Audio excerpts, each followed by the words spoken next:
पति राघव राजा राम,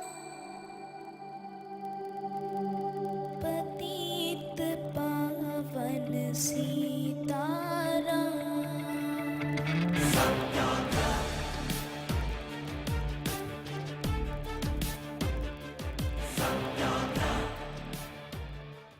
आंदोलन की आंधी आने को है और इस बार ये आंधी आ रही है हरियाणा में। मुद्दा में आज मेरे साथ यही मुद्दा है, क्योंकि ऐसा मुद्दा है जो एक बार फिर से हरियाणा की सियासी पारे को डेफिनेटली चढ़ाएगा। क्या फिर से सवालों में होगी सरकार, बीजेपी की कारगुजारी और वायदों और हकीकत के बीच का फासला? आने वाली ये आंदोलन की आंधी क्या बदलेगी हरियाणा की सियासत का रुख? इस पर चर्चा करेंगे, लेकिन नजर डालते हैं इस रिपोर्ट पर।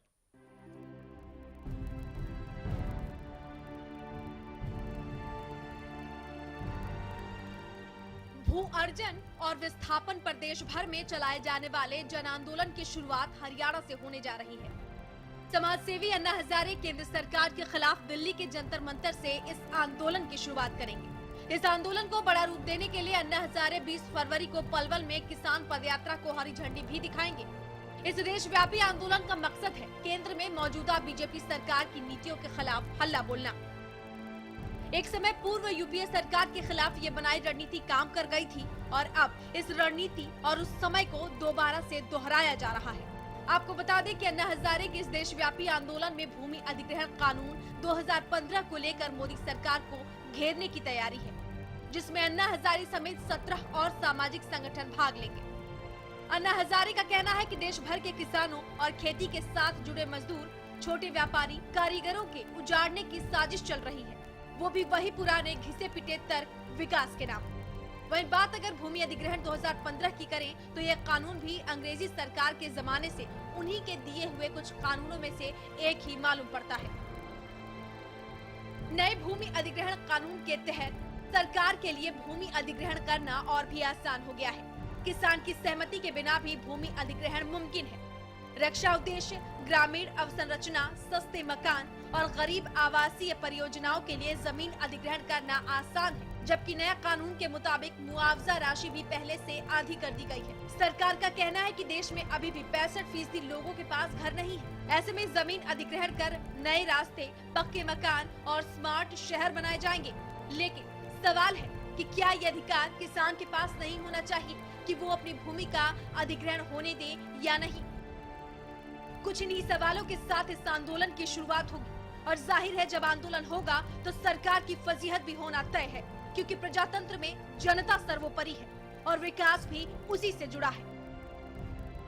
सरकार वास्तविक विकास पर बल तो देना चाहती है, पर सवाल है कि आखिर व्यक्तिगत विकास को नजरअंदाज क्यों किया जा रहा है। ऐसा इसलिए भी क्योंकि ढांचागत विकास और बड़ी परियोजनाओं के नाम पर लाखों परिवारों की भूमि, खेत, घर, गांव ये सभी छिन जाते हैं, तो उस नुकसान को रुपयों में क्या डॉलर्स में भी तौलना अन्याय ही होता है। आंदोलन की सांधी में भंवर बनकर आए अन्ना हजारे 23 फरवरी से सरकार के सामने कड़ी चुनौती पेश करेंगे। बहरहाल इस आंदोलन का नतीजा क्या रहता है, ये 23 फरवरी के बाद ही सबके सामने आएगा। भरत श्रीवास्तव के साथ ब्यूरो रिपोर्ट, हरियाणा न्यूज। जी हाँ, बिल्कुल। अन्ना हजारे ने आंदोलन की शुरुआत करने की बात की है, किसानों के मुद्दे को उठाने की बात की है। आम आदमी पार्टी के नेता योगेंद्र यादव यानी आपने भी हरियाणा का मिशन सोच लिया है। उन्होंने भी कहा है कि वो अब 21 फरवरी से जय किसान आंदोलन की जो है हरियाणा में शुरुआत करेंगे, किसानों के मुद्दे को उठाएंगे। बीजेपी ने भी कुछ वायदे किए थे इस चुनाव से पहले किसानों को लेकर। अब उन वायदों और हकीकत में कितना फासला है उसको समझने की भी कोशिश करेंगे और ये आंदोलन जो हरियाणा में जिसका आगाज होगा, इसका अंजाम क्या होगा वो भी जानने की कोशिश करेंगे। मेरे साथ प्रोफेसर अनंतराम है, पॉलिटिकल एनालिस्ट है, आपका स्वागत है। राजीव जेटली हैं, बीजेपी की तरफ से हैं, बीजेपी नेता हैं, आपका स्वागत है राजीव जी। दिनेश अग्रवाल है मेरे साथ, प्रवक्ता है इनेलो के, आपका स्वागत है दिनेश जी। सबसे पहले आपके पास आऊंगी अनंतराम जी। ये जो आंदोलन हम देख रहे हैं एकदम से अन्ना हजारे, आम आदमी पार्टी, ये सभी अब रुख कर रहे हैं हरियाणा का, हरियाणा से इस आंदोलन का आगाज होगा। आम आदमी पार्टी के नेता ने आज, योगेंद्र यादव ने प्रेस कॉन्फ्रेंस की, उन्होंने कहा कि गुड़गांव में हम राव इंद्रजीत को ज्ञापन देंगे और उसके बाद फिर करनाल सोनीपत का हम रुख करेंगे। ये आंदोलन की जो आंधी आती हुई दिखाई दे रही है, ये किस किस को लपेटे में लेगी? जी देखिए, आपने बहुत ही अच्छा मुद्दा आज उठाया है। ये वास्तव में एक आंधी का रूप लेने वाली है जी, और ख़ास तौर पे जब अन्ना हजारे इसका नेतृत्व करेंगे जी। और हरियाणा क्योंकि दिल्ली से सटा हुआ राज्य है, हाँ। 3 तरफ से दिल्ली को हरियाणा ने सीमा की दृष्टि से घेरा हुआ है जी। और पलवल के आने से ही देख लेना, पलवल से आरंभ करेंगे अन्ना जी, और उनको बड़ा ही स्वाभाविक मैं कहूँगा जो सहयोग मिलेगा, हाँ। और रूलिंग पार्टी को छोड़ के सभी दल उसको इसमें समर्थन देना चाहेंगे। ये दूसरी बात उन्होंने कहा कि अपनी स्टेज पर हम किसी राजनीतिक नेता को नहीं बैठने देंगे, हाँ। लेकिन अन्ना एक सर्वमान्य नेता बने हुए हैं, हाँ। निस्वार्थ उनको माना जाता है, हाँ। लेकिन ये भी सच्चाई है, हाँ। कि ये एक ऐसा मुद्दा मिल गया है अन्ना जी को, हाँ। जिससे किसान, सिर्फ अन्ना को क्यों, आम आदमी पार्टी ने भी दिल्ली फतेह करने के बाद अब हरियाणा का रुख कर लिया है। नहीं, विपक्षी दलों को भी, हाँ। आज जो आपके कह रहे थे योगेंद्र यादव ने यही नहीं कहा, उन्होंने कहा सिर्फ इंद्रजीत को नहीं, हरियाणा के सभी एमपी को हम नमक की थैली देंगे, हाँ। वो सूचक इस बात का कि जहाँ जिसका नमक खा रहे हो उसके साथ गद्दारी नहीं करनी, ये कहना, ये शब्द है उनके, उसके प्रति तो आप लायल रहो कम से कम।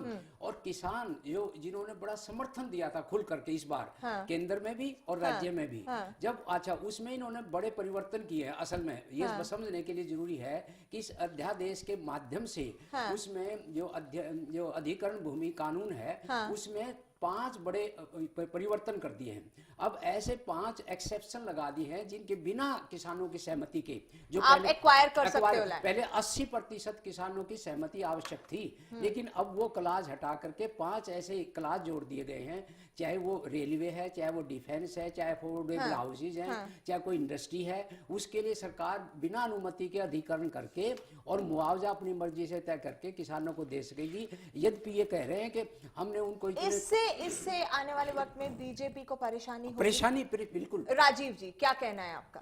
देखिए, बहुत डिफरेंट तरीके से सोचने की जरूरत है। ठीक है, एक पॉलिटिकल पार्टी या जो विपक्षी दल है उनके पास फिलहाल कोई काम नहीं है और काम उनको चाहिए, और अच्छा काम आप दे भी रहे हैं। मैं आपको बता किसानों का मुद्दा आप परोस के उन्हें दे रहे हैं। मैं इसीलिए बता रहा हूँ, काम चाहिए तो उनको काम मिल रहा है, लेकिन अगर इससे परे हकीकत को जाने, आप ही की रिपोर्ट की बात करता हूँ मैं। आप ही की रिपोर्ट में बताया गया कि लाखों किसानों की जमीन जा सकती है खरबों लोगों के लिए, लाखों किसानों की जमीन खरबों लोगों के लिए, और वो भी देश विकास के लिए, वो भी देश निर्माण के लिए। और जो किसान अपनी जमीन देगा, अगर उस अध्यादेश को, जैसा अभी अध्यादेश के बारे में शायद इंफॉर्मेशन कम है काफी लोगों के पास, जब अध्यादेश को पढ़ लेंगे तो उन्हें ये समझ में आएगा कि इस बार जो जमीन अधिकृत होगी वो अधिग्रहण किया जाएगा तो विकास के लिए किया जाएगा, उस किसान के लिए भी किया जाएगा, उसके जहां पे जमीन अधिग्रहण विकास के लिए किया तो जाएगा। विकास के पैरामीटर्स क्या होंगे वो तो आप यही बता रहा हूं, वो तो आप ही डिसाइड, सरकार ही डिसाइड करेगी ना पैरामीटर्स। यही बता रहा हूं। पहले जो जमीनें अधिग्रहण की जाती थी, जो अधिकृत की गई, वो किसी ना किसी प्राइवेट पार्टी को दी गई, चाहे किसी की भी सरकार आई हो। किसानों पे डंडे भी चले, किसानों पे गोलियां भी चली, पहले भी चली। और पिछली सरकारों में आप ये बताइए, एक भी जिला ऐसा बताइए, एक भी जिला जहां पर किसानों ने भूमि अधिग्रहण को लेकर विरोध ना किया हो। मैं ये बताना चाहता हूं कि 3 बातें एक साथ, भूमि अधिकृत की गई, भूमि अधिकृत करने के बाद विकास भी नहीं हुआ, जिनकी भूमि अधिकृत की गई वहां की जमीन को बंजर छोड़ दिया गया। सारे पैरामीटर देखिए किसानों के खिलाफ थे। हम जो बात कह रहे हैं आज, वो ये कह रहे हैं कि हम भारत निर्माण, गरीब लोगों को घर देना चाहते हैं। उस किसान को, जिस किसान की जमीन ली जाएगी, उसके बच्चों को उसकी जगह पर मंजूरी नहीं होगी। मैं आपको यही बता रहा हूं, उसकी जगह पर, उसी बात भी की जा रही है। मैं टीवी चैनल के ऊपर बैठा था और यही बात चल रही थी कि आज किसानों के बच्चे दूसरे शहरों में जाकर चपरासी की नौकरी करते हैं। यही भूमि अधिकृत नीति थी, सारी सरकारें रही, क्यों चपरासी की नौकरी करते रहे? हम उसको उसकी जगह पर सम्मान देना चाहते हैं। चलिए राजीव जी, चलेंगे कृष्णमूर्ति हुड्डा के पास, कांग्रेस से हमारे साथ जुड़े। कृष्णमूर्ति हुड्डा जी, क्या कहना है आपका? आपने सुना राजीव जेटली ने भूमि अधिग्रहण कानून को लेकर क्या कहा? उन्होंने कहा अब जो बदलाव किए गए हैं वो बहुत बेहतर बदलाव किए गए हैं, विकास उसका पैरामीटर है और उनको बेहतर जिंदगी देने की बात की जा रही है। क्या कहना है आपका? हालांकि अन्ना हजारे और आम आदमी पार्टी आंदोलन की राह पर चलने के लिए ऐलान कर चुकी है। देखिए, राजीव जेटली और इनको क्या पता किसान क्या होता है। इनको क्या आपको पता पता है किसान क्या होता है? आपने खेत नहीं देखे होंगे बहुत लंबे वक्त से। पूछो तो मैं कुछ मान भी लेता हूँ। इसको एबीसी नहीं पता किसान की परिभाषा क्या है। आप इससे पूछ रहे हो, मैं हैरान हूँ इसकी बातें सुन के। हाँ। इसको पता ही नहीं मैं बोल क्या रहा हूँ। हाँ। डिबेट हो रही है पूरी दुनिया। अरे तो आप तो किसानों की हिमायती रहे हैं। आप ये बताइए किसानों की स्थिति क्या है आज? हमारी 3 महीने की सरकार और आपकी 10 साल की सरकार, 10 साल का रिपोर्ट कार्ड तो बता दीजिए। क्या किसान खुश थे? क्या किसान खुश थे आपकी सरकार में? इतना तो बता दीजिए, हाँ या ना करिए। मेहरबानी करके दोनों पार्टियां अब ये बता दें कि किसान खुश कैसे रहेंगी। 10 साल में आपके यहाँ किसान खुश नहीं रहे, अब इनकी 100 दिन की सरकार हो गई है, किसान लाठियां खा रहे हैं, सड़कों पर आए हुए हैं, किसान खुश कैसे रहेंगे? मेहरबानी करके दोनों पार्टियां अब ये तो बता दें। हरियाणा के किसान जानना चाहते हैं, जवाब दीजिए कृष्णमूर्ति हुड्डा जी। ये किसान से कुछ लेना देना नहीं है, ये व्यापारी का बेटा है। अरे आप ये बताइए ना, आपकी सरकार में किसान खुश थे? और अगर थे तो उसकी वजह बता दीजिए। मैंने आपको बताया सभी जिलों में, आपके सभी जिलों में प्रदर्शन हुए किसानों के, क्यों हुए उसकी वजह बता दीजिए। जमीन अधिकृत की गई, बंजर बना दी गई, क्यों बना दी गई उसकी वजह बता दीजिए। उसके बाद बात करते हैं ना। आप क्या किसान बनने की बात करते हैं? जेब में पर्ची लेकर घूमते हैं, जो आपकी पार्टी आपको रटवा देती है और सारे टीवी चैनल पे वो बोलते हैं, और आपको किसान की बात करते हैं। आपको किसान के बारे में क्या पता? बताओ क्या आप ये बताओ, ऑर्डिनेंस है क्या? अगर आपके पास है इन्फॉर्मेशन तो उसके ऊपर डिस्कशन करते हैं। मैं किसान का बेटा हूँ। अरे आप ऑर्डिनेंस बताओ ना क्या है, उसके बाद बात करेंगे। ऑर्डिनेंस के बारे में पढ़ा कभी आपने क्या? ये ऑर्डिनेंस है क्या चीज? तुझे पता होगा, मैं 30 एकड़ का जमींदार हूँ। मेरी 30 एकड़ जमीन है गाँव में। कृष्णमूर्ति हुड्डा जी, राजीव जेटली, मेरी ना आपसे गुजारिश है कि आप मुद्दे पर रहे। हरियाणा के किसान और हरियाणा के लोग जानना चाहते हैं कि जिसको लेकर अब बड़े आंदोलन की आंधी आने वाली है हरियाणा में, आखिर पुरानी सरकार ने और नई सरकार कर क्या रही है उसके बारे में। कृष्णमूर्ति हुड्डा जी, देखिए, बहुत बड़ा आंदोलन होगा इस पार्टी के खिलाफ, इस सरकार के खिलाफ। हाँ। दिल्ली के अंदर लोगों ने नरेंद्र मोदी की झूठ के खिलाफ वोट किया है। नरेंद्र मोदी को मजाक चखाने के लिए आपके किसके खिलाफ वोट किया? अपना भी तो बता दीजिए। एक भी सीट नहीं लाए। बोलने किसी को देना चाहते। अरे क्षेत्रीय दलों से भी कम सीटें हैं आपके पास लोकसभा में। क्या पता किसान क्या है? आपको क्या पता किसान क्या है? दोनों पार्टियों के दर्द दिल की दास्तान सुनने के लिए हम यहाँ नहीं बैठे हैं। आज हम किसानों के मुद्दे पर बात करने के लिए बैठे हैं। दोनों के दिल इतने जख्म खाए हुए हैं कि उसमें सबको लपेटना चाहते हैं। माफ कीजिएगा कृष्णमूर्ति हुड्डा जी, बने रहिए मेरे साथ। दिनेश जी के पास जाऊंगी, लेकिन उससे पहले गुरनाम सिंह हमारे साथ जुड़े हुए हैं, किसान नेता हैं। गुरनाम जी नमस्कार। गुरनाम जी सुन रहे हैं आप मुझे? नहीं, आवाज बिल्कुल नहीं आ रही है, बिल्कुल हल्की हल्की आवाज आ रही है, कुछ सुन नहीं पा रहा है। गुरनाम सिंह जी आप सुन रहे हैं? आपको मेरी आवाज आ रही है? बिल्कुल हल्की हल्की आवाज आ रही है, हल्की हल्की आवाज आ रही है बिल्कुल। किसानों के मुद्दे पर आप क्या कहना चाहेंगे? भूमि अधिग्रहण जो कानून बनाया है, बीजेपी ने जो कहा था, कांग्रेस ने जो किया, और अब जो किसानों के हालात हैं, अन्ना हजारे भी आंदोलन की बात किसानों के मुद्दे को लेकर कह चुके हैं। आपका क्या कहना है? देखिए, जहां तक भारतीय जनता पार्टी का सवाल है, इन्होंने किसानों से जो वादे किए थे उसके बिल्कुल उल्ट किया है। जमीन अधिग्रहण का जहां तक सवाल है, अध्यादेश जो जारी किया है, जब ये कानून पास हुआ 2013 में, तब इनकी पार्टी इसमें शामिल थी, बल्कि इसकी जो अध्यक्षता कर रही थी वो इनकी पार्टी की नेत्री थी। और अब ये जो है अपनी बात से बिल्कुल यू टर्न लेते हुए बिल्कुल एक अलोकतांत्रिक तरीके से उस कानून को रद्द कर रहे हैं। हाँ। ये कह रहे हैं कि अब तो किसानों की परमिशन की जरूरत ही नहीं है, कोई भी जहाँ पे सरकार का मन करे वहां पे जमीन अधिग्रहण कर ले। हाँ। दूसरा मैं ये कहना चाहूंगा कि किसानों का आंदोलन तो बहुत बड़ा होने वाला है, क्योंकि जैसे जैसे केंद्र सरकार की तरफ से संकेत आ रहे हैं, बैठते ही मोदी जी ने ये कहा है सारे पूरे देश के मुख्यमंत्रियों के कि किसी भी प्रदेश की सरकार अपने देश के किसानों को बोनस नहीं दे पाएगी किसी फसल पे। हाँ। दूसरा उन्होंने अभी ये फैसला लिया है, अखबार में एक दिन खबर थी कि आने वाले सालों में फसलों के रेट नहीं बढ़ाए जाएंगे। और तीसरा उन्होंने ये फैसला लिया है कि जो आने वाला खेती का बजट है 2015-16 का, उसमें 30% की कटौती की जाएगी। और चौथा, अभी जो शांता कुमार जी ने रिपोर्ट दी है एफसीआई के ऊपर, उन्होंने क्या है, हरियाणा और पंजाब में केंद्र सरकार की खरीद बंद कर देनी चाहिए। अच्छा और गुरनाम जी, नहीं, बहुत हाँ, बढ़िया बोल रहा है। हाँ, जी, और जो स्वामीनाथन आयोग की रिपोर्ट का इन्होंने अपने मैनिफेस्टो में वादा किया था, स्टेजों 29 जगह पे मोदी जी ने अपने भाषणों में ये कहा कि हम स्वामीनाथन आयोग की रिपोर्ट लागू करेंगे, उससे भी अब ये यू टर्न ले रहे हैं। और इसमें बाकी पार्टियां भी आंदोलन कर रही हैं, और इसमें 5 मार्च को जो है भारतीय किसान यूनियन भी पिपली के अंदर एक बहुत बड़ी महापंचायत पूरे स्टेट के किसानों की बुलाई है, और इसके आंदोलन होना सब बड़ा स्वाभाविक है। गुरनाम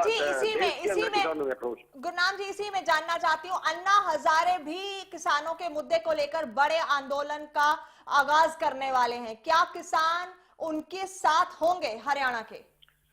जी, 24 तारीख को अन्ना जी कर रहे हैं, आज भी उनकी वहाँ मीटिंग थी, हमने भी अपने 2 नुमाइंदे वहाँ पे भेजे हुए थे।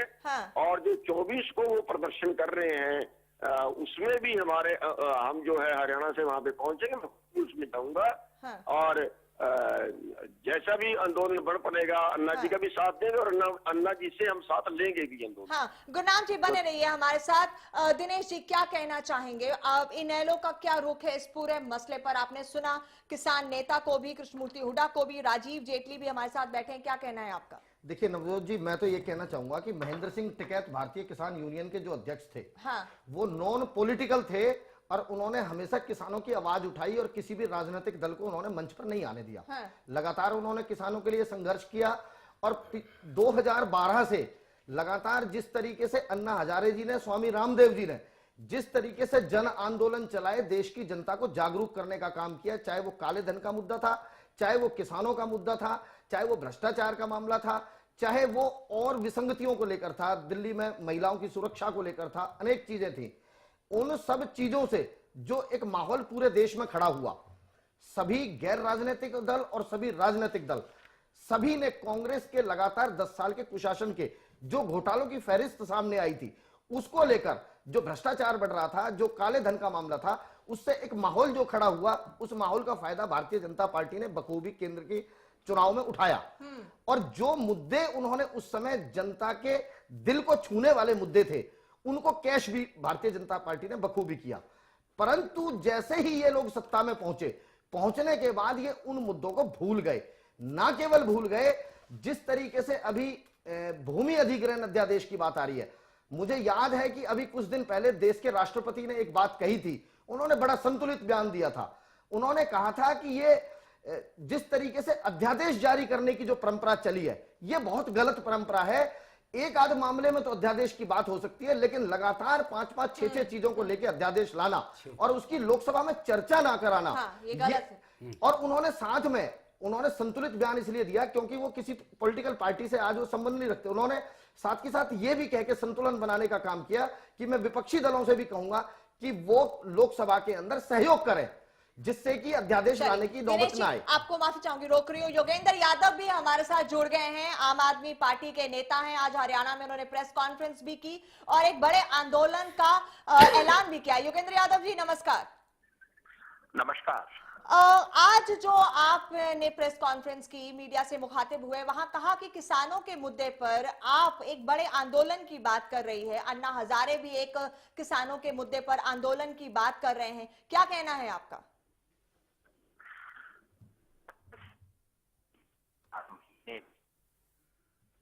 जी जी योगेंद्र जी, योगेंद्र जी सुन पा रहे हैं आप हमें?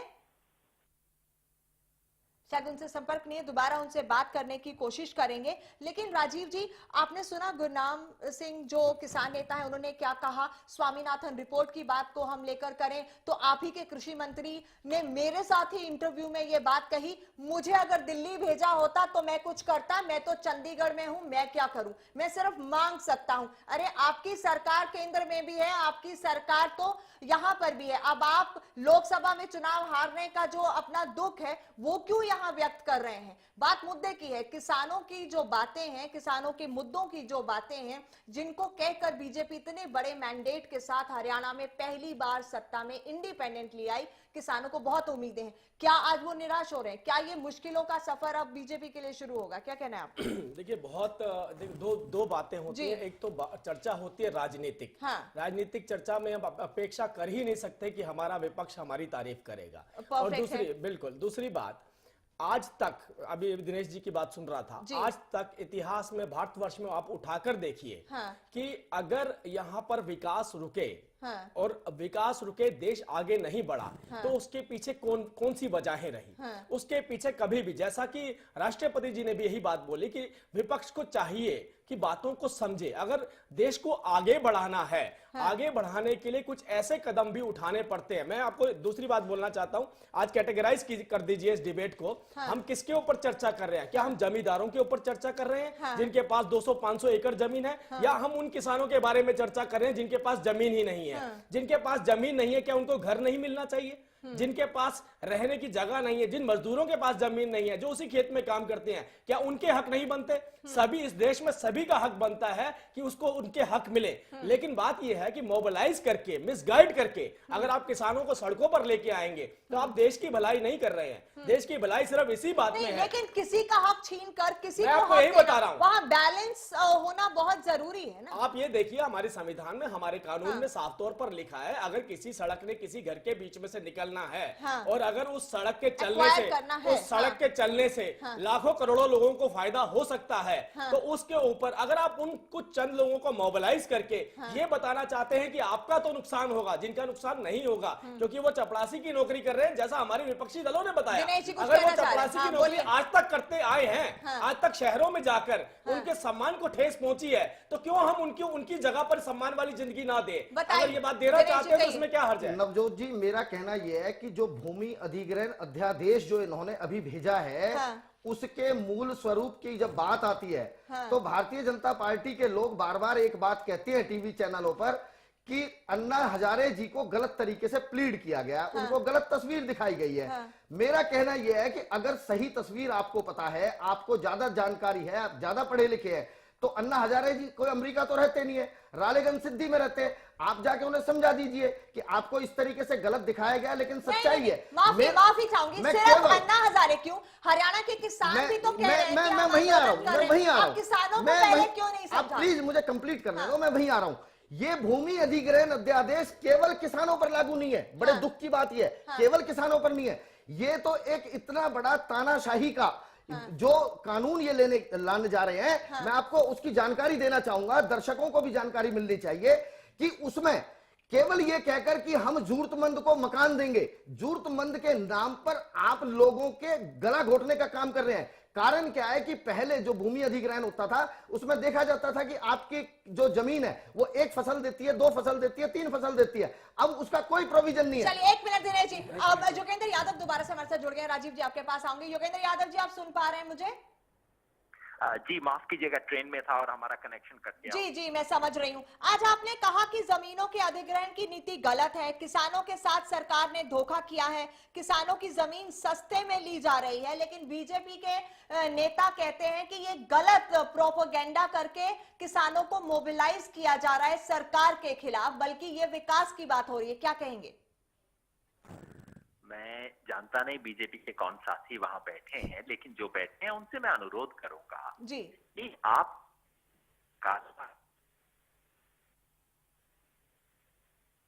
शायद फिर से उनका जो कनेक्शन है वो कट हो रहा है, क्योंकि वो ट्रेन में सफर कर रहे हैं, चंडीगढ़ से दिल्ली आ रहे हैं। योगेंद्र यादव जी सुन रहे हैं आप मुझे? जी। और दूसरा, हरियाणा की सरकार ने मुआवजे के बारे में जो नए रूल बनाए हैं 4 दिसंबर वाले, उसके बारे में मेरे साथी बताएं कि क्यों उन्होंने किसान का मुआवजा आधा कर दिया है। ये बात सच है या नहीं, आप उनसे पूछिए। जी बताइए राजीव जी। बहुत सिंपल सी बात है। देखिए, दो बातें हैं। मैंने आप शायद यादव जी मेरी बात को सुन नहीं पाए थे। हाँ। मैंने आपको बोला एक अधिग्रहण किया जाता है सिर्फ इस बात के लिए किया जाता है ताकि किसी को पर्सनल बेनिफिट मिल सके, हाँ। या उसको अधिकृत करके आगे की वोट की नहीं, राजनीति, आगे की कहा वोट कि जो 4 दिसंबर के फैसले, स्पेसिफिकली 4 दिसंबर के जो फैसले, उसमें मुआवजे को कम क्यों किया गया? मैंने आपको यही बताया हाँ। कि मुआवजे को कम करने की बात हम सारे वर्टिकल्स को मेंटेन करना चाहते हैं। शायद यादव जी उसी जमींदारों की फेवर में बात करना चाहते होंगे जिनके पास 200-500 एकड़ जमीन है। हम उस मजदूर की भी बात कर रहे हैं जिसे हमें घर देना है, और वो घर देने के लिए, और आज ये बता दीजिए, आज अगर यादव जी ये कहते हैं तो इतनी बात भी बता दें, क्या जो आज तक भूमि अधिग्रहण नीति रही है ये उससे सहमत रहे हैं कि नहीं रहे? यादव जी क्या कहना है? योगेंद्र यादव जी। मैं दो चीजें कहना चाहता हूं। मैं चाहता हूं कि मेरे साथी भारतीय जनता पार्टी के प्रवक्ता यहां खुल के आपकी चैनल पे कहें कि जिनके पास जमीन है वो जमींदार हैं और भारतीय जनता पार्टी उनके पक्ष में नहीं है। अगर वो ये बात कह देते हैं तो और बहस की गुंजाइश नहीं है। मैं उनकी बात को स्वीकार कर लूंगा और इस बात को मैं जनता के सामने जाके अपनी चीज में रखा करूंगा कि भारतीय जनता पार्टी कह रही है कि जिनकी जमीन अधिग्रहित की जा रही है वो जमींदार लोग के पास बहुत पैसा है, उन्हें पैसा देने की कोई जरूरत नहीं है, उन्हें ठीक से मुआवजा मेरी देने की बात को जरूरत नहीं। पलट के मैंने आपसे सिर्फ इतना पूछा कि क्या भूमि ग्रहण नीतियां जो रही हैं वो बेहतर थी? क्या आप एग्री करते हैं? जो आप कंपैरिजन करने की बात, वो मुआवजे की बात भी उठा रहे कि आपने मुआवजा कम क्यों नवजोत किया? जी, मैं इसमें एक बात और ऐड करना आपके चाहूंगा, पास आऊंगी, हाँ। एक बात और ऐड करना चाहूंगा कि हरियाणा में हरियाणा अर्बन डेवलपमेंट अथॉरिटी जो थी, वो उसका मकसद जो था, उद्देश्य जो था कि किसान की जमीन को अगर वो लेती थी तो वो आगे यूजर को भी नो प्रॉफिट नो लॉस के आधार पर देती थी। परंतु इस नए अधिग्रहण में ना तो किसान को ही आपने अधिकार दिया है कि वो अपनी कोई आपत्ति दर्ज कर सके, ना आपने किसान को अधिकार दिया है कि वो। राजीव जी, जो सवाल उन्होंने उठाया यादव जी ने, एक बार उनके पास जरूर जाऊंगी। बताइए कि मुआवजा कम क्यों किया गया? 4 दिसंबर के फैसलों का वो जिक्र कर रहे हैं, उसका जवाब क्या है? देखिए, मैं आपको बहुत सफाई से एक बात बोलना चाहता हूं। सफाई का मतलब ईमानदारी से रखना चाहता हूं। आप ये देखिए, मैंने उनसे एक प्रश्न दूसरा किया था, उन्होंने जवाब दूसरा दिया मुझे। मैंने उनसे ये पूछा क्या जो नीतियां थी उनसे वो सहमत थे, और अगर नहीं थे तो क्यों नहीं थे? मैं ये बोलना चाहता हूं, हमने जिन नीतियों को बनाया है वो सामूहिक विकास के लिए बनाया है। ये मुझको ये बोलना चाहते हैं कि क्या आप जमींदारों के खिलाफ हैं? मैंने आपको ये नहीं कहा। आपकी रिपोर्ट के हिसाब से ही आपने बताया कि लाखों लोग प्रभावित हो सकते हैं लेकिन संपूर्ण देश का विकास हो सकता है। क्या उस बात से एग्री नहीं करते? और जो आज तक योगेंद्र जी, आप सुन रहे हैं? जी, मैं सुन रहा हूं और मैं अपने साथी को कुछ बातें बताना चाहता हूं। जी, बिल्कुल। तो मैं उन्हें याद दिलाना चाहता हूं कि उन्होंने अब तक इस बात से इनकार नहीं किया है कि हरियाणा सरकार ने 4 दिसंबर को एक ही झटके में सारे किसानों का मुआवजा आधा कर दिया है। हाँ। ये बिल्कुल तथ्य है जिससे बीजेपी के प्रवक्ता ने अभी तक इनकार नहीं किया। जी। दूसरी बात ये कि वो कह रहे हैं कि ऐसा के फायदे के लिए किया जा रहा है, इससे गरीबों को फायदा होगा। मैं आपसे पूछना चाहता हूं सर, ये बताइए कि ये बात सच है कि नहीं कि जिन लोगों को इस अध्यादेश से फायदा होगा उसमें 5 स्टार होटल शामिल हैं? ये सरकार के लिखित ऑर्डर में, अगर आप पढ़ नहीं पाए हो तो मैं आपको बता दूं, जिस इंफ्रास्ट्रक्चर के लिए दिया जा रहा है उसमें 5 स्टार होटल, तो किसान का पैसा कम करके आप 5 स्टार होटल बनाना चाहते हैं। और दूसरा कहा गया है अफोर्डेबल हाउसिंग। अफोर्डेबल हाउसिंग का मतलब ये नहीं होता गरीबों के लिए, गरीबों के लिए अलग क्लॉज है। अफोर्डेबल हाउसिंग होती है जो कि गुड़गांव के जितने भी सेक्टर हैं वो सब अफोर्डेबल हाउसिंग के तहत आते हैं। तो ऐसा क्यों हो रहा है कि बाकी सबसे चीजें खरीदी जाती हैं, जब सरकार को कार की जरूरत होती है, ट्रक की जरूरत होती है, तो सड़क पे चलते ट्रक का अधिग्रहण नहीं कर लेती है, खरीदती है। तो किसान की जमीन को जबरदस्ती छीना क्यों जा रहा है और उसको उचित मुआवजा उसका क्यों नहीं दिया जा रहा है? आप सरकार ने केंद्रीय कानून में आपको हक था कि आप उसे दो का मल्टीपल इस्तेमाल कर सके, उसको आपने घटा के 1 पे क्यों कर दिया गया है? इसका कोई कारण बताइए। मैं योगेंद्र यादव जी से बस इतनी बात बोलना चाहता हूं कि जिस तरीके से उन्होंने अपनी बात को रखा और ये बताया कि 5 स्टार होटल भी बनेंगे। मैं इस बात से इत्तेफाक रखता हूं कि हाँ बनेंगे, लेकिन जिस तरीके से थर्स्टी क्रो में आपने कौवे को प्यासा तो दिखा दिया लेकिन उसने पानी पिया, ये बात के बारे में आप जिक्र नहीं करना चाहते। मैंने आपको ये बताया उसी जगह पर स्कूल और एजुकेशन गवर्नमेंट होंगे, प्राइवेट नहीं होंगे, जैसे आज तक सरकारें करती आई हैं। हम वो फैसिलिटी जो सरकारी फैसिलिटी हैं वो किसानों को देना चाहते हैं। और यादव जी अगर इस बात से एग्री करते हैं, जो पुरानी नीति रही जिसके तहत 5 स्टार होटल में जाके पानी पिलाना पड़ता था किसानों के बच्चों को दूसरे शहरों में जाके, अगर 5 स्टार होटल, अगर वहां पे इंडस्ट्रियल हब बनेगा तो लोग वहां पर रहने भी आएंगे। ये आपका जस्टिफिकेशन है। एक बार आप जी के पास आऊंगी। एक बात जोड़ना चाहूंगा, मैं 2 फैक्चुअल बातें रखना चाहता हूँ। बिल्कुल मिस रिप्रेजेंटेशन किया जा रहा है मिस्टर जेटली के द्वारा। पहली बात तो ये 200 एकड़ 500 एकड़ की बात करते हैं, जमींदार शब्द इस्तेमाल करते हैं। नहीं, प्लीज करेक्ट कर देता हूँ बात को। मैंने आपको बोला सामूहिक विकास, बात सुनने दीजिए, आप बीच में ना बोले। आप 200 और 500 एकड़ का जमींदार हरियाणा में 1% भी नहीं है आज के दिन में। लिमिटेशन एक्ट का शायद इनको पता नहीं है। दूसरी बड़ी बात है, जिनकी जमीन ले देते हैं उनको जमींदार कहना गलत है। वो किसान है, छोटे किसान है, बल्कि मार्जिनल किसान है, एक बात। और दूसरी फैक्चुअल बात ये जो गलत समझ रहे हैं, जिसको अध्यादेश लाके इन्होंने परिवर्तन किया है भूमि अधिग्रहण कानून में, उसको इन्हीं की पार्टी ने पिछली सरकार में सहयोग दिया था, पास करवाया था। आज उसी को चेंज किया इन्होंने। ये 2 फैक्चुअल बातें जो है ये गलत है। नवजोत जी, मैं केवल एक बात कहना चाहूंगा कि हल्का आदमी अगर हल्की बात बोले तो बोलेगा वो। अगर साध्वी प्राची कुछ बोलती है, साक्षी महाराज कुछ बोलते हैं, तो पार्टी की सीनियर लीडरशिप ये कहकर पल्ला झाड़ लेती है। उनके व्यक्तिगत बयान थे।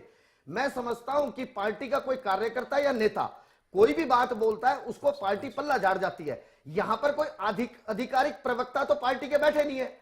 कल आज जो बात जेटली साहब कह रहे हैं, कल इनके चीफ मिनिस्टर, इनके प्राइम मिनिस्टर कल इस बात से मुकर जाएंगे कि हमारी पार्टी का कोई आधिकारिक प्रवक्ता तो था नहीं। ऐसी बात नहीं है दिनेश जी, मैं इस बात से अग्री नहीं करती, क्योंकि अगर किसी ने मुकरना है तो वो तो वैसे किसी की भी बात से लोग मुकर। मैं इस बात से अग्री नहीं करती। मुद्दे की बात करें, मुद्दे की बात करें।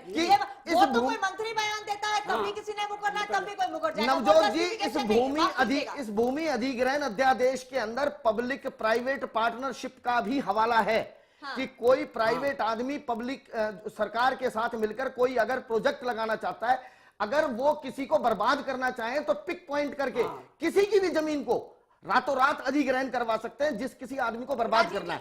और केवल एक सेकंड, केवल गांव की जमीन तक सीमित नहीं है, शहर के अंदर भी अगर आपकी जो ये जगह है, ये जगह अगर इनको पसंद आ गई तो इस जगह का भी रात को रात अधिग्रहण हो जाएगा कि हमें यहाँ पर एक छोटा स्कूल बनाना है, एक बच्चों के लिए छोटा स्कूल बनाना है, इस जगह की जरूरत है। आपको ना तो कोई अपनी आपत्ति दर्ज करने का मौका मिलेगा, ना आपको मुआवजे की राशि बढ़वाने का मौका मिलेगा। क्या है इसके ऊपर अधिकृत प्रवक्ता को एक बात बोलना चाहता हूं, हम जमीन डिज्नीलैंड और कैसीनो के लिए नहीं ले रहे हैं। देखिए ना, हम डिज्नीलैंड के लिए नहीं ले रहे हैं जमीन, हम संपूर्ण विकास के लिए ले रहे हैं। आपने जो ली थी क्या ये 5 स्टार होटल?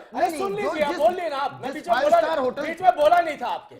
मैंने आपको बोला हम जमीन ले रहे हैं, सामूहिक विकास के लिए ले रहे हैं, हम अपना घर भरने के लिए नहीं ले रहे हैं। हम ये नहीं चाहते हैं कि किसानों के ऊपर गोलियां चला दी जाए। हम ये भी नहीं चाहते केवल प्रॉपर्टी डीलरी का काम, प्रॉपर्टी डीलरों से छीन कर उसको सरकार करने का काम कर रहे हैं। मैं शोर नहीं मचा रहा। आप सुनिए मेरी बात, आप मिसलीड कर रहे हैं। आप बात को सुन लीजिए। मैंने आपको बोला डिज्नीलैंड के लिए नहीं ले रहे हैं, पहले सुनिए। केवल और केवल चलिए एक बार मुझे कांग्रेस के प्रवक्ता कृष्णमूर्ति हुड्डा जी के पास भी जाना है। कृष्णमूर्ति हुड्डा जी, आपने सुना कि योगेंद्र यादव ने क्या कहा, आप सुना कि इनेलो का क्या कहना है और राजीव जेटली जी का क्या कहना है, क्या कहेंगे आप?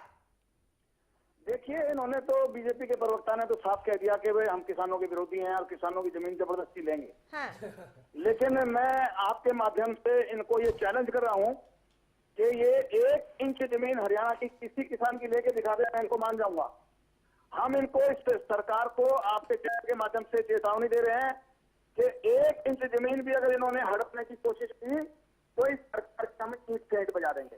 लेकिन कृष्णमूर्ति हुड्डा जी, मेरा सवाल उससे आगे ये है कि हर मुद्दे पर हम राजनीति करते हैं और सभी पार्टियां करती हैं, भले ही वो महिलाओं की सुरक्षा से जुड़ा मुद्दा हो, भले ही वो किसानों का मुद्दा हो। सभी राजनीतिक पार्टियां इन मुद्दों पर राजनीति करती हैं, वोट लेती हैं, सत्ता में आती हैं, लेकिन ये लोग जो उम्मीद करते हैं वो उम्मीदें पूरी नहीं होती। अब राजनीति से आगे क्या है? आपने कहा विपक्ष में बैठकर हम ईंट से ईंट बजा देंगे, मान लिया, लेकिन किसानों का क्या?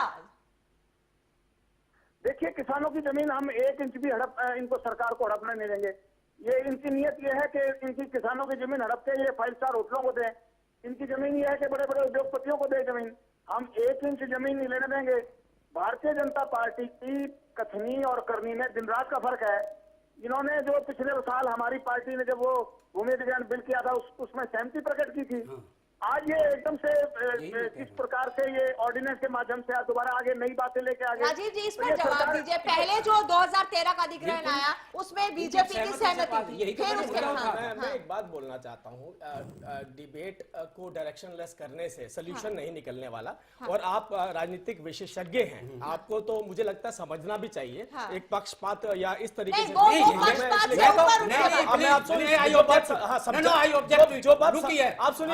जो बात समझा रहा हूँ, अगर आपको समझ, अगर आप पड़ेगा, सुनिए सुनिए, आपने गलत आरोप लगा, वापस ले इसको, वापस ले, वापस ले, मेरी बात होगी तो जरूर ले लो, वापस ले, पूरी बात हुई, पूरी वापस ले पहले इस बात को, पूरी बात क्या बात कर रहे हैं आप? सुनिए, मैंने वो 2 बातें कही हैं, पूरी बात खत्म हो जाए उसके बाद आप बोलो संसद के अंदर। दूसरा, और मैंने दूसरी बात ये सुनिए, या तो बात सुनिए आप। पहली बात तो मैंने ये कहा कि ये जब पास हुआ था अधिग्रहण बिल, इनकी पार्टी ने इसका समर्थन किया था, पास हुआ। ये संविधान का रिकॉर्ड बता देगा ना, इसका संसद का रिकॉर्ड बता। दूसरी बात मैंने कही, ये सिद्ध कर दे कि किसी के पास आज हरियाणा में 1% को छोड़ के 200 एकड़ और 500 एकड़ जमीन है। ये जो बात है, आपसे एक बात बोलना चाहता हूँ, इसीलिए मैं आप मेरी बात को अलग डायरेक्शन ना आप सुन तो गलत आरोप लगाते हो, आपको सीमा आप सुन तो नहीं, आप बात सुनेंगे क्या क्यों करते हो? अरे आप बोल सुनेंगे नहीं तो मैं बोलूंगा कहां से? आप ही बोलेंगे तो मैं कैसे बोलूंगा? मैंने आपसे बोला, आप राजनीतिक विशेषज्ञ हैं, अच्छी इंफॉर्मेशन रखते हैं हरियाणा के बारे में, मुझे सिर्फ इतनी बात बता दीजिए, क्या जो पुरानी भूमि अधिग्रहण नीति थी आप उसकी वकालत कर रहे हैं इसके कंपैरेटिवली? अगर कर रहे हैं, एक सेकंड, अगर कर रहे हैं तो मुझे किसानों की दशा, आपके पास तो बहुत बड़ी इंफॉर्मेशन है, किसानों की दशा एज पर द रिकॉर्ड बता दीजिए। क्या किसान हरियाणा प्रदेश का खुशहाल था? हरियाणा, एक सेकंड, हरियाणा प्रदेश का मजदूर खुशहाल था? अगर था, ऐसे खुशहाल होगा? मैं आपको यही बता, मैंने आपको वजहें बताई, मैं बताऊंगा। बात का जवाब देना, सुनिए, बात का जवाब देना, एक बात का दुख हो रहा है। नहीं, गलत बात करें, मैं उसकी बात कर रहा हूँ। नहीं, मैं पुरानी की नहीं बात कर रहा, मैंने उस अधिनियम की बात कर रहा हूँ जो आपकी मर्जी से बोल लेते हैं, जिसकी आपकी मर्जी से पास हो, उस अधिनियम की बात कर रहा हूँ, उसमें चेंज किया आपने। मजबूरी है, माहौल थोड़ा गर्म हो रहा है, मुझे मजबूरी में एक ब्रेक लेना बेहद जरूरी है क्योंकि माहौल कुछ ज्यादा गर्म हो गया है। हम इस मुद्दे पर आएंगे, किसानों से जुड़ा मुद्दा है, जानने और समझने की कोशिश करेंगे कि आंदोलन की आंधी हरियाणा की सियासत में कौन सी आंधी लाएगी। इस ब्रेक के बाद बने रहिए हमारे साथ। रघुपति राघव राजा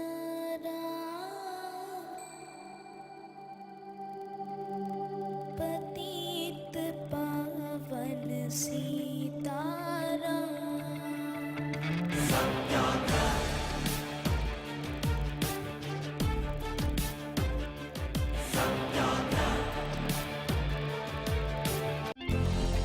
हिमलैंड का पंखा, घर हो या ऑफिस, मचा दे अपना डंका।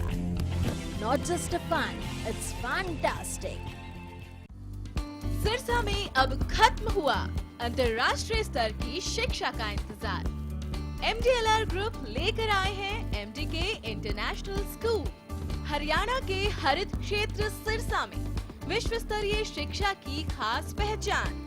MDK international school Cambridge university London से जुड़े सिरसा के इस पहले रेसिडेंशियल कम डे बोर्डिंग स्कूल के डायरेक्टर हैं कैम्ब्रिज एग्जाम्स के आकलनकर्ता मिस्टर लॉरेंस फ्रे। विश्व स्तरीय शिक्षा के साथ MDK स्कूल में है एयर कंडीशन कैंपस और दूसरी आधुनिक जरूरी सुविधाएं, पुस्तकों से परिपूर्ण लाइब्रेरी और एक स्पेशियस कैफेटेरिया जिसमें बच्चों के लिए मिलेगा हेल्दी खाना। MDK इंटरनेशनल स्कूल की विश्व स्तरीय खेल एवं अन्य सुविधाएं आपके बच्चों का स्वास्थ्य एवं चहुमुखी विकास सुनिश्चित करती हैं, तारकेश्वरम धाम के नजदीक रानिया रोड, सिरसा में। अधिक जानकारी के लिए संपर्क करें 9254136642 434445 या लॉग ऑन करें www.mdkinternationalschool.com। MDK International School, nurturing your future today। देखिए दिन भर की हर छोटी बड़ी खबरें, खबर दिन भर में सिर्फ हरियाणा न्यूज पर।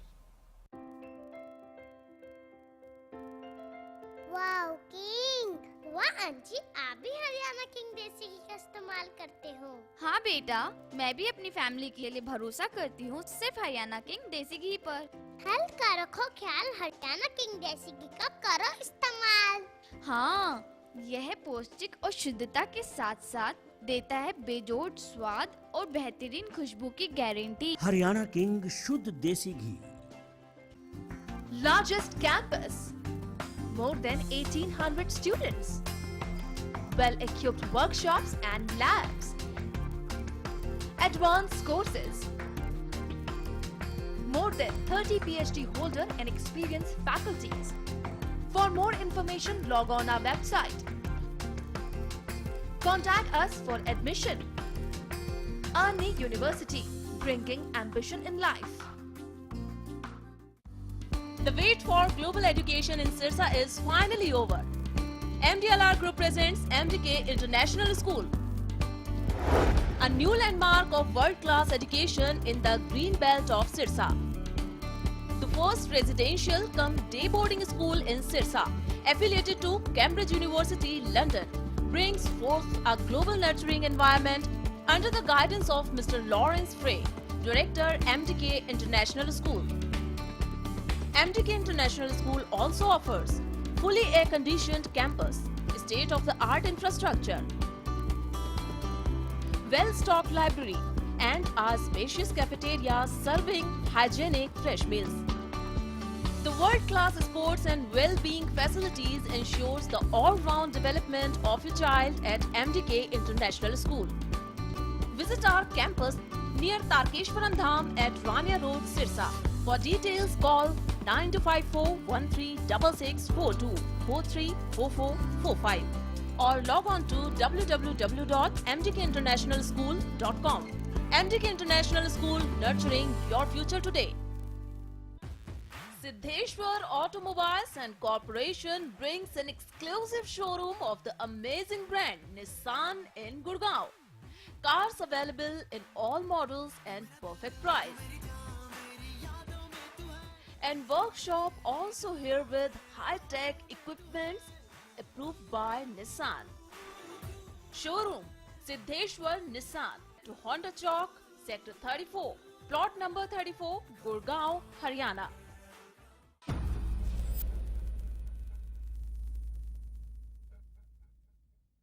रघुपति राघव राजा राम, पतित पावन सीताराम।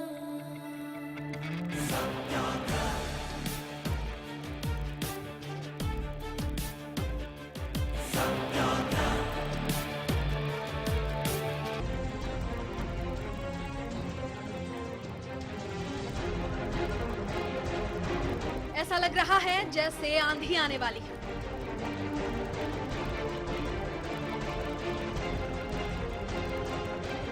आंधी उस आंदोलन की जिसकी शुरुआत संघर्ष से हो रही है।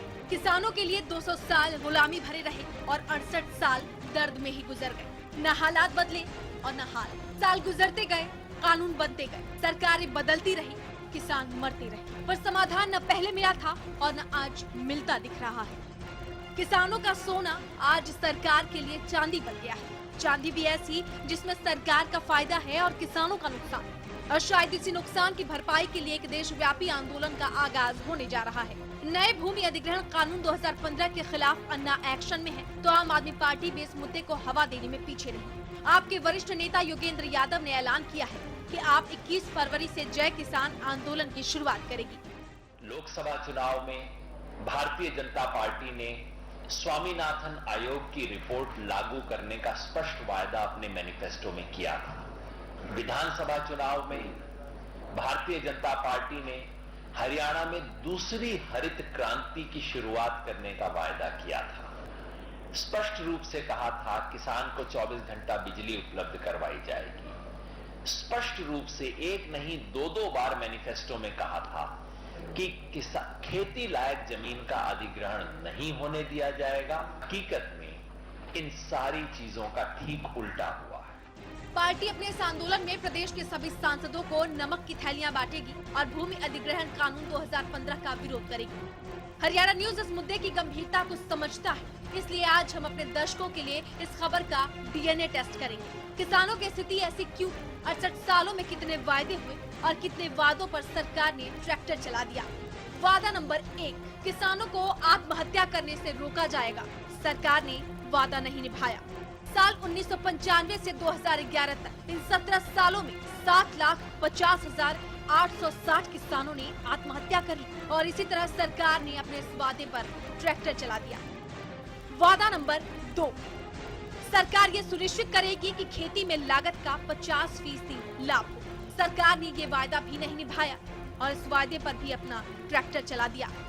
वायदा नंबर 3, सरकार ने किसानों को आय बढ़ाने को प्राथमिकता देने की बात कही, लेकिन ये वादा भी पड़ा है अधूरा और सरकार ने अपने इस वायदे पर भी ट्रैक्टर चला दिया और अब तक इस मामले पर कोई चर्चा तक नहीं हुई। वादा नंबर 4, भूमि अधिग्रहण पर जमीन की लागत से 4 गुना लाभ। सरकार ने भूमि अधिग्रहण कानून 2012 में किया संशोधन। नए कानून को किसानों ने बताया धोखा, मतलब सरकार ने अपने इस वादे पर चला दिया ट्रैक्टर। इस तरह और भी कई तरह के तमाम वायदे हैं जो किसानों से किए गए, लेकिन साल गुजरते गए पर हालात नहीं बदले। फिर चाहे बात यूरिया खाद की ही क्यों ना की जाए। बहरहाल राजनीति के गौरव पट से किसानों के खेतों तक एक ही आवाज है, आंदोलन। बहरहाल ये आंदोलन सरकार के लिए सरदर्द बनता है या नहीं, ये देखना वाकई में दिलचस्प होगा। भरत श्रीवास्तव के साथ ब्यूरो रिपोर्ट, हरियाणा न्यूज।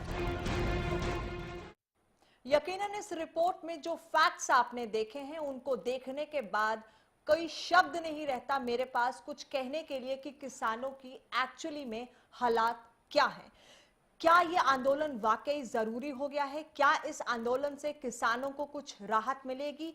कोई हालात बदलेंगे? सरकारें बदलती हैं लेकिन सूरत हाल नहीं बदल रहा। 7 लाख से ज्यादा किसान अपनी जान गंवा चुके हैं और उनके परिवार भी कहीं ना कहीं बहुत ही मुश्किलों भरे हालात में जी रहे हैं। स्वामीनाथन आयोग की रिपोर्ट की बात होती है कि उसे लागू किया जाएगा, लेकिन उस पर भी अब जो सरकार के कृषि मंत्री हैं, हरियाणा के कृषि मंत्री, उनका क्या कहना है वो भी आपके लिए सुनना शायद बेहद जरूरी है। आइए आपको सुनाते हैं ओपी धनखड़ कृषि मंत्री का इस पर क्या कहना है।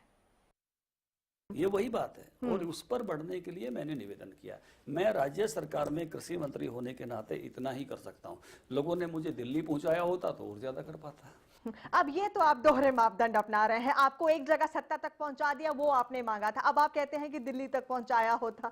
ये तो कहीं ना कहीं आपके दिल का दर्द सामने आ रहा है, या नाराजगी जता रहे हैं, या फिर उसका बदला लेने की कोशिश कर रहे हैं। हद हो गई। दिल्ली नहीं पहुंचाया, हरियाणा तो पहुंचा दिया, आपको एक रास्ता तो दे दिया। देखिए नवजोत जी, कुर्सी पर बैठकर आप क्या दे सकते हो? मैं इस कुर्सी पर बैठकर स्वामीनाथन मांग सकता हूँ, मैं दिल्ली की कुर्सी पर बैठकर दे सकता था। ओपी धनखड़ जी, आप इन्हीं बातों को लेकर हरियाणा की जनता के पास वोट मांगने गए थे, वो दिल्ली जाने के लिए भी और चंडीगढ़ जाने के लिए बिल्कुल भी। तो जब आप इन मुद्दों को लेकर वोट मांगने गए थे तो वो आप चंडीगढ़ बैठे या दिल्ली बैठे, लोगों को इससे मतलब नहीं है। लोगों को ये मतलब है जो वायदे आपने उन्हें किए वो पूरे हों। अब आप चंडीगढ़ से दिल्ली का सफर कैसे तय करते हैं ये आपको तय करना है। नवजोत जी, ये तो है ना, कुछ चीजें स्टेट तय करती है, कुछ सेंटर तय करती है। धनखड़ जी, स्टेट में आपकी सरकार, सेंटर में आपकी सरकार, उसके बावजूद अगर आप नहीं करवा पाए तो रेल चलाएगा तो सेंटर चलाएगा, फौज भेजेगा तो सेंटर भेजेगा, स्वामीनाथन देगा तो सेंटर देगा। स्टेट उसके सामने ऐसे खड़ी हो सकती है। दीजिए। तो तो ये थे प्रदेश की सरकार में कृषि मंत्री ओपी धनखड़।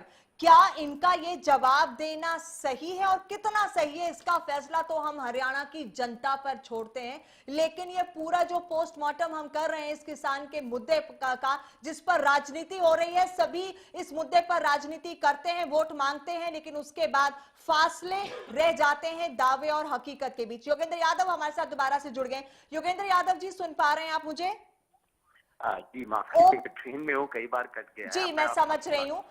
ओपी धनखड़ जो कृषि मंत्री हैं हरियाणा सरकार में, वो ये कहते हैं कि स्वामीनाथन आयोग अगर की रिपोर्ट लागू करनी है तो मुझे दिल्ली भेजना चाहिए था केंद्र में। चंडीगढ़ में बैठ के मैं सिर्फ मांग सकता हूं, मैं उसे इंप्लीमेंट नहीं कर सकता, ये कहना है उनका।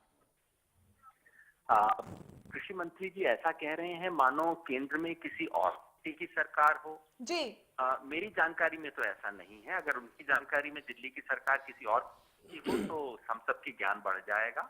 हाँ। धनखड़ साहब ने स्वयं एक यात्रा की थी स्वामीनाथन आयोग की सिफारिश को लागू करने के लिए।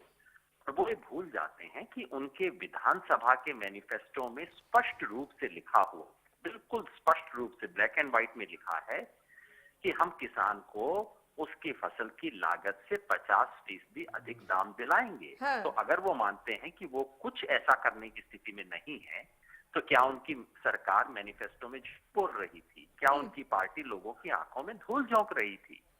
देखिए, सच्चाई बिल्कुल सबकी आंखों के सामने है। हकीकत ये है कि बीजेपी ने वोट लेने के लिए किसानों के लिए बड़ी बड़ी बातें कह दी, और जब सरकार बनी तो बीजेपी का पुराना जो आधार है वो उसे याद आया, और इस वक्त किसान बीजेपी की प्राथमिकता से गायब हो गया है।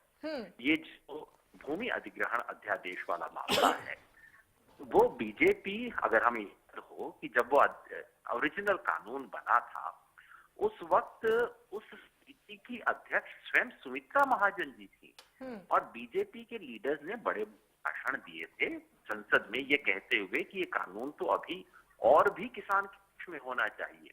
और आज वो उसकी सारी बातों को भूल के उसको पूरा उलटने में खुले हुए हैं।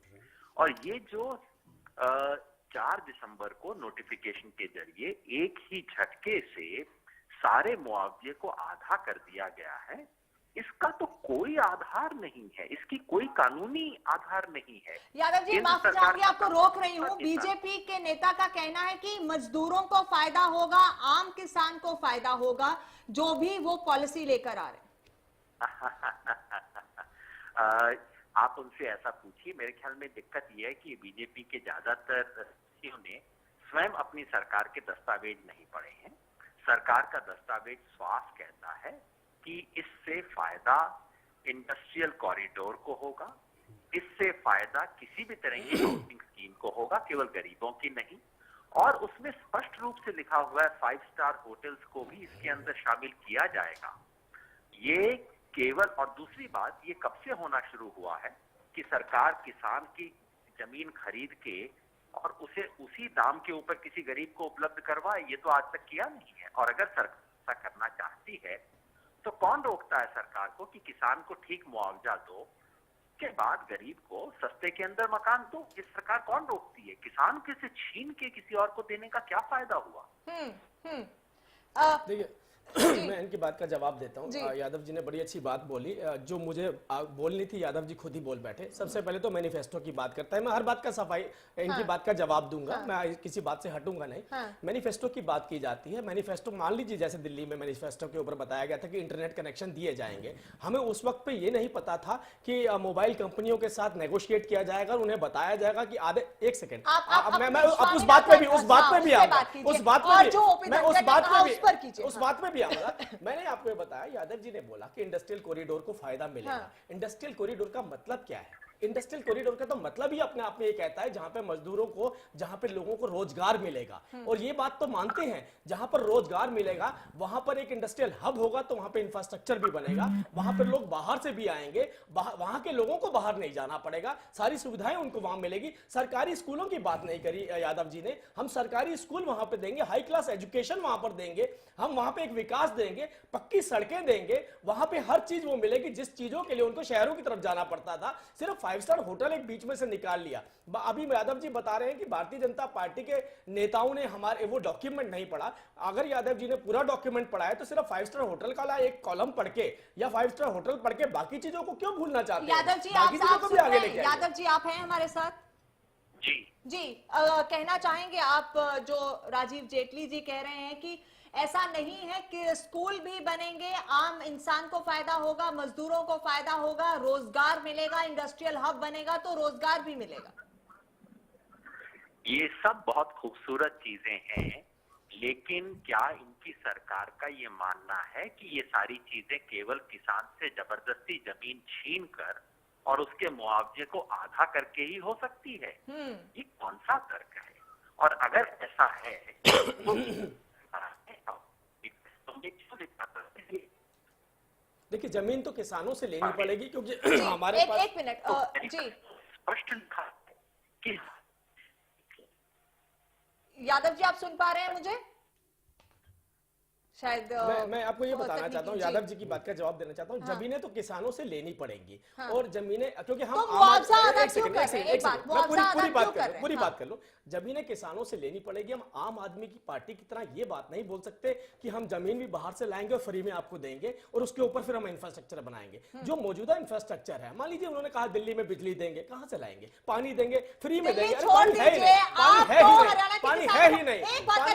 स्वामीनाथन आयोग की रिपोर्ट के बारे में कृषि मंत्री आपके क्या कहते हैं? उसमें इसका जवाब हाँ बिल्कुल देता हूं, बिल्कुल देता हूं। कृषि मंत्री जी ने बोला ये सेंटर का प्रोफाइल है। एक सेकंड कृषि मंत्री जी ने बोला सेंटर लागू करेगा, मेरे पास जो पोर्टफोलियो है वो स्टेट का। अब स्वामीनाथन की बात करना चाहते हैं। स्वामीनाथन रिपोर्ट के अंदर जितनी भी बातें लिखी गई हैं, क्योंकि अभी तक मेरे जो मित्र बैठे हैं, अगर वो अच्छे राजनीतिक विशेषज्ञ भी बैठे हैं, अगर इन्होंने पढ़ा होगा तो मेरे को समझेंगे। हाँ। स्वामीनाथन के रिपोर्ट के अंदर साफ लिखा गया है कि हमें कृषि को मिनिमम रिसोर्सेस लगा के मैक्सिमम प्रोडक्शन कैसे निकालनी है। हमारे माननीय प्रधानमंत्री ने ये बात अभी रखी है कि जितने भी हमारे लेबोरेटरीज खाली पड़ी रहती हैं, क्यों ना हम उसमें ऐसी रिसर्च करें। और जैसा आप देखिए, मैं इजराइल का एग्जांपल मुझे नहीं चाहिए। हरियाणा के किसान जानना चाहते हैं, वो कृषि मंत्री जो जाके वोट मांगते हैं इसी मुद्दे पर, आज वो कहते हैं मैं चंडीगढ़ में बैठा हूं, मैं दिल्ली में बैठा हूं। आपने स्वामीनाथन की बात करी, मैंने आपसे बताया स्वामीनाथन में जितनी भी एक्सरसाइज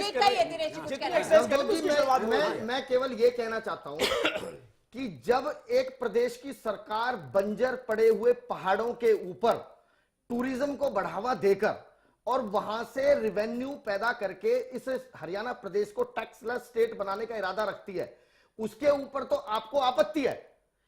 एक बंजर पहाड़ की जमीन के ऊपर आप टूरिज्म को बढ़ावा देके आप इतना रेवेन्यू पैदा कर देना चाहते हैं कि स्टेट टैक्सलेस हो जाए और आम जनता को लाभ मिले, उसके ऊपर तो आपको आपत्ति है। लेकिन एक किसान की 1 एकड़, 1.5 एकड़, 2 एकड़, 2.5 एकड़ जमीन आप पिक एंड चूज नहीं कर सकते। हरियाणा में 1% किसान भी ऐसा नहीं है जिसपे 200-500 एकड़ जमीन हो। लेकिन आप जो कहते हैं कि हम जमींदारों के खिलाफ हैं, जमींदार की जमीन लेंगे, मैं ये गलत बात कर रहे हैं। जहां तक सरकारी गलत बात कर रहे हैं, मैं ये बात नहीं कह रहा हूं। मैं ये कह रहा हूं जो आय से अधिक संपत्ति वाले लोगों, जो लोग हैं जिनके ऊपर मुकदमे चल रहे हैं, ऐसे लोगों को ऐसी मुहिम से फायदा नहीं मिलेगा। अगर केंद्र में आय से अधिक संपत्ति के मुकदमे चल रहे हैं, ऐसे लोगों को फायदा नहीं मिलेगा। अगर केंद्र में भाजपा की सरकार नहीं आती तो कड़ी पार नहीं मिलती। आय से अधिक संपत्ति वालों को फायदा नहीं मिलेगा। हमारे साथ किसान नेता राजपाल जुड़े हुए हैं, मुझे लगता है उनके पास जाना चाहिए। राजपाल जी आप सुन रहे हैं? नमस्कार राजपाल जी, हरियाणा के किसान क्या चाहते हैं? बड़ा आंदोलन किसानों के मुद्दों को लेकर अन्ना हजारे कर रहे हैं। आम आदमी पार्टी के नेता भी कह रहे हैं कि हम किसानों के मुद्दे पर एक बड़ा आंदोलन का आगाज हरियाणा में होगा, वो भूमि अधिग्रहण कानून को लेकर हो या फिर स्वामीनाथन आयोग की रिपोर्ट को लेकर हो। क्या कहना है, किसान क्या चाहते हैं? देखिए जी, हम 10 साल से ये लड़ाई लड़ रहे हैं। हाँ। भूमि अधिग्रहण के खिलाफ। हाँ। हरियाणा में 10 साल की सरकार चली गई, हम धरने पर बैठे हुए हैं। जाते जाते यूपीए सरकार ने कानून बनाया था, वो कुछ किसानों के हक में था जी, लेकिन बीजेपी ने आते ही एक अध्यादेश जारी किया हाँ। ये मैं कह रहा हूँ। और वो अध्यादेश हरियाणा के किसान क्या भारत के किसान के लिए घातक सिद्ध होगा, क्योंकि इन्होंने किसानों की मंजूरी को नकार दिया। और हाँ जी जी मैं सुन रही हूँ आपकी बात। हाँ, किसानों की जो सहमति थी 70%, 80%, बीजेपी सरकार ने आते ही अध्यादेश जारी करके उसको नकार दिया है। और किसानों की कहीं भी सहमति जरूरी ना समझते हुए, किसानों की सहमति जरूरी ना समझते हुए उसको ऐसा अध्यादेश लाए हैं कि इससे किसान बर्बाद होगा। हाँ। जी, और मैं ये कहना चाहूंगा कि जो सेक्शन 24(2) में डिस्प्यूटेड हमारे केस चल रहे थे कि जिन्होंने 5 साल तक मुआवजा नहीं उठाया है या कब्जा नहीं दिया है, उनको जमीनें वापस की जाएं। हाँ। लेकिन नए कानून अध्यादेश के जरिए इन्होंने उसको भी नकार दिया है। तो अब ये कानून अब आप लोग क्या चाहते हैं? अब आगे की रणनीति आपकी क्या है? हमारी रणनीति ये है कि 24 तारीख को जो हमारा दिल्ली के अंदर प्रदर्शन होने जा रहा है किसानों का, हम इस अध्यादेश को वापस कराना चाहते हैं और किसानों के हक में करना चाहते हैं। चलिए, बेहद शुक्रिया राजपाल जी हमारे साथ अपनी बात रखने के लिए। अनंत राम जी कुछ कहना चाहते हैं? मैं ये कहना चाह रहा हूँ, जिस स्वामीनाथन रिपोर्ट की बात कर रहे थे उसकी मुख्य बात ये थी कि किसान को उसकी लागत से 50% मुनाफा दिया जाएगा उसकी फसल की कीमत के तौर पर। एक बात।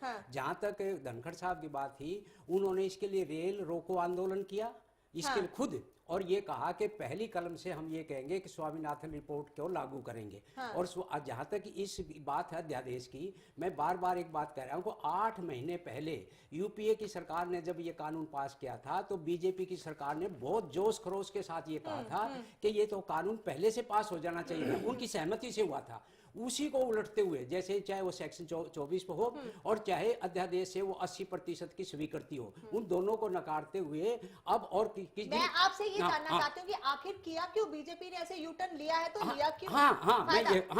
ये कारपोरेट लोगों को फायदा पहुंचाने के लिए किया है और किसानों को करना बिल्कुल वक्त की कमी है। फाइनल कमेंट्स कारपोरेट सेक्टर के जो लोग हैं बड़े, उनके लिए दिया, चाहे वो अडानी हो चाहे कोई और हो। और किसानों की स्वीकृति की क्लाज को इरेलेवेंट बना देना, 80% की पहले स्वीकृति थी उसमें, उस अध्यादेश से बिल्कुल नकार दिया, उसकी आत्मा निकाल ली है, मैं कहता हूँ। दिनेश जी आपके फाइनल कमेंट्स कम शब्द। नवजोत जी, पहले जो कानून था उसमें एक प्रावधान था कि अगर सरकार ने कोई जमीन एक्वायर करके किसी इंडस्ट्री के लिए दी है और अगर 5 साल तक जिस पर्पज के लिए वो जमीन एक्वायर हुई है, अगर वो पर्पज पूरा नहीं होता है तो किसान की जमीन उसको वापस दी जाती थी। लेकिन अब वो क्लॉज खत्म कर दिया गया है कि अगर आपने वो 5 स्टार होटल, तो वो आपकी मर्जी है, आप 50 साल उस जमीन के ऊपर कुछ ना करो।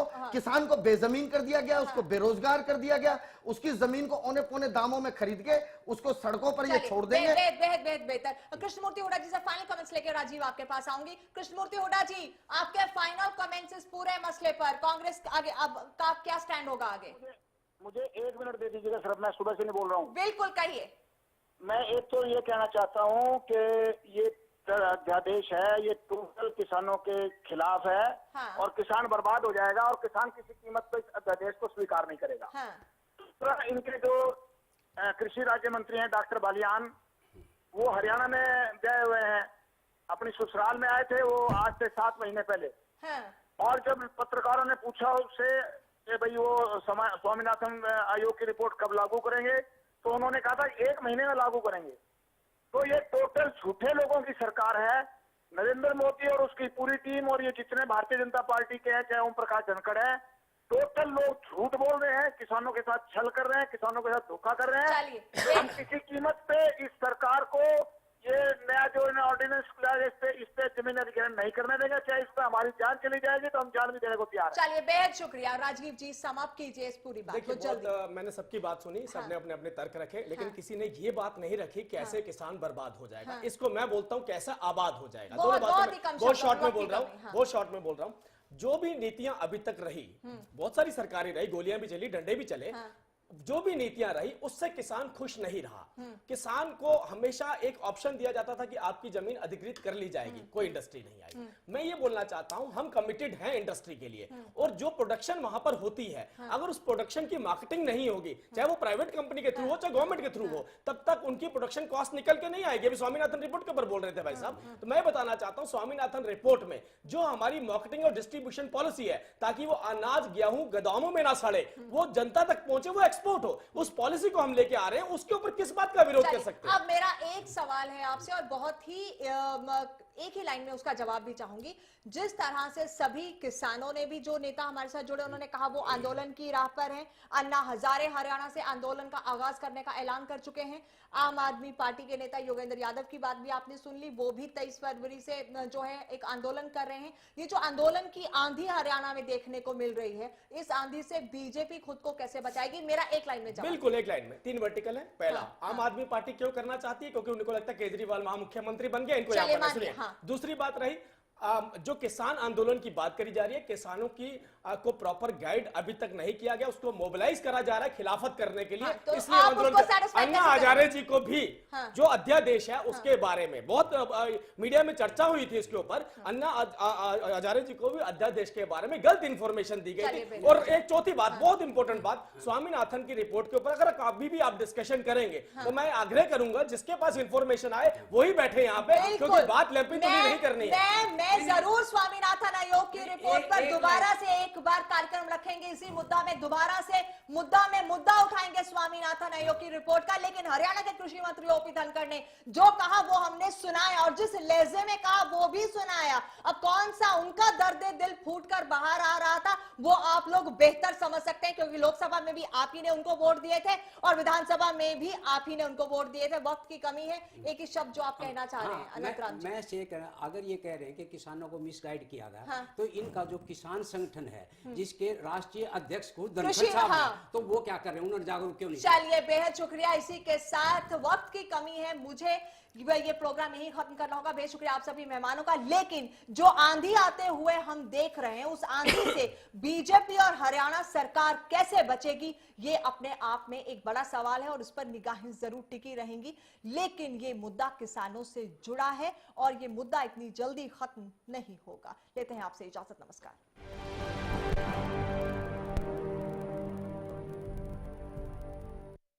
रघुपति